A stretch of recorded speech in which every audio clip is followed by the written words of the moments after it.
D G I S P R نے مزید کہا کہ یہ بات غلط ہے کہ عام انتخابات میں ایک جماعت کو ملنے والے ووٹ فوج کے خلاف تھے۔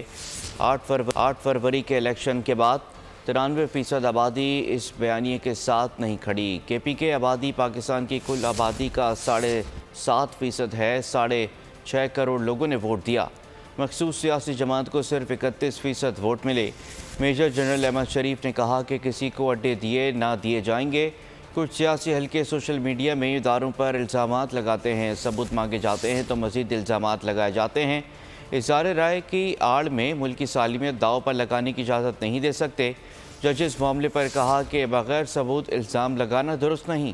جو ٹرن آؤٹ تھا وہ تقریباً 47%، تقریباً 6.5 کروڑ یا 65 ملین جو ووٹرز تھے اس دن انہوں نے ووٹ کاسٹ، تو 69-70% جو ووٹ پڑا وہ تو اس بیانیے کو نہیں پڑا۔ تو ہم جمہوریت میں رہتے ہیں نا، اکثریت کے ذریعے، اور اگر میں اس کو آبادی کے تناسب سے دیکھوں، پاکستانی کل آبادی کا یہ 7.5% بنتا ہے، تو 92-93% جو آپ کی آبادی ہے اس نے تو اس بیانیے کے ساتھ نہیں کھڑی۔ جس نے ادھر ووٹ ڈالا اس کینڈیڈیٹ کو، اس کے کینڈیڈیٹ کو، اس پارٹی کے، کیا وہ ووٹ فوج کے خلاف اور شہیدوں کے خلاف اور اس ملک کے دفاع کرنے والے اداروں کے خلاف تھا؟ کیا وہ ووٹ 9 مئی کے جلاؤ گھیراؤ کے حق میں تھا؟ Absolutely not. Mainly social media, اس کے اندر اداروں پہ کچھ مخصوص سیاسی حلقے اور کچھ سیگمنٹس سے ہیں تواتر کے ساتھ پاکستان کی افواج پہ اور دیگر اداروں پہ الزامات لگاتے ہیں۔ ان الزامات کے جواب میں جب یہ کہا جاتا ہے کوئی ثبوت دو، تو وہ ثبوت دینے کی بجائے مزید اور الزام تراشی شروع کر۔ آزادی اظہار رائے کے پیچھے چھپ کے پاکستان کی سالمیت، سیکیورٹی اور دفاع پر وار نہیں کیا جا سکتا۔ ہم اس بات کی اجازت نہیں دے سکتے کہ آزادی اظہار رائے کے پیچھے چھپ کے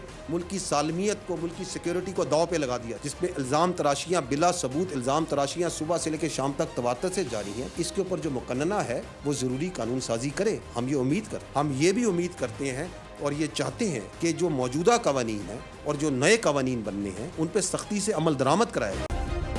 سبسکرائب کریں اور بیل دبائیں تاکہ کوئی خبر رہ نہ جائے۔